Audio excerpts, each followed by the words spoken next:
हलवू नका, हलवू नका, टिपे हलवू नका, टिपे हलवू नका.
अरे या लाईट घालवणाऱ्या सरकारचं करायचं काय?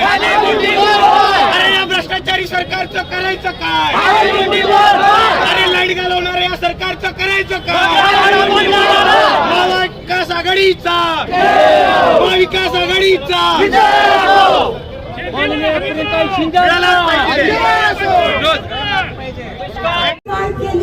त्याचा पण या ठिकाणी मी निषेध करते. सिंचनाची पाणीपट्टी 10 पट वाढ केली आहे, त्याचा शेतकऱ्यांना खूप मोठ्या प्रमाणात त्रास होतोय. नितीन गडकरी काल म्हणाले अनुदान तुम्हाला मिळणार नाही, कारण का सरकारचे सगळे पैसे हे लाडक्या बहिणीच्या योजनेमध्ये गेले आहेत. कोणत्याही शेतकऱ्याला अनुदान मिळणार नाही. काल गावामध्ये मी गेली, गावकरी म्हणाले आमच्या इकडे संजय गांधी निराधार योजना बंद झाली जेव्हापासून लाडक्या बहिणीची योजना चालू झाली. येणाऱ्या 2 महिन्यात सगळ्या योजना बंद होणार आहेत आणि फक्त तीच योजना चालू ठेवायची. आम्हाला हरकत नाही आहे, पण इलेक्शनच्या तोंडावरच का लाडकी बहीण योजना आधी का नाही?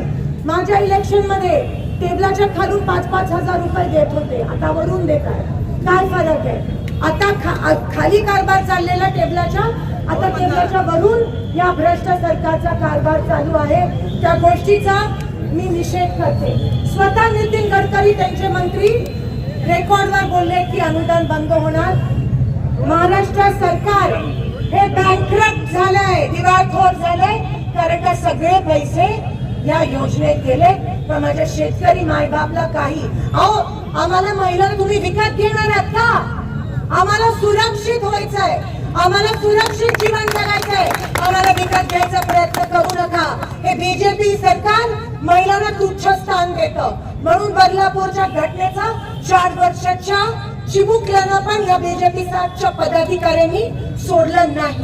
त्यांचे दोन्ही पदाधिकारी फरार आहेत आणि एन्काउंटर भलत्याचाच कोणाचा तरी त्या ठिकाणी केला का करवला मला माहिती नाही, पण महाराष्ट्रात कायदा सुव्यवस्थाच राहिली नाही.